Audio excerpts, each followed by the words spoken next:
अमाल जो होंगे वो वर्कर की रिकमेंडेशन के ताबे हैं, क्योंकि यही वर्कर हैं जिन्होंने मार खाई, जिन्होंने लाठियां खाई, जिन्होंने जेल खाई। तो इस वजह से मैं इस फैसले की तायद करता हूँ। आप चुनाव ज़्यादा एक्टिव हैं, तो इमरान खान ने ये नहीं सोचा कि आपको चेयरमैनशिप से नवाजा जाए और आप शायद पार्टी के लिए कुछ करें?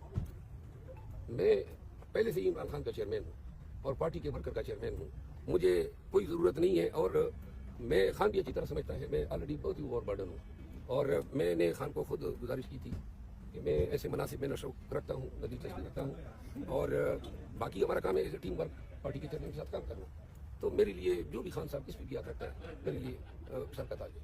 बताइएगा कि मरियम नवाज ने कहा है कि मैं 1 लाख घर जो बनाऊंगी, अगर 30 साल इनको हुकूमत मिली है तो कोई घर नहीं बनाया, तो वो कह रही है कि मैंने 1 लाख घर बनाना है। इस पॉइंट ऑफ व्यू कैसे देखते हैं? बस पहले तो इसने मेरा घर बिगाड़ा है, गिराया है, शुरुआत मेरे घर से ही कर दी। सर बावर्ची आज कहाँ से मिले, कोई मजीद तहकीकात में कुछ पता चल सके? जी बावर्ची जो है वो कल इस्लामाबाद हाई कोर्ट के फाजिल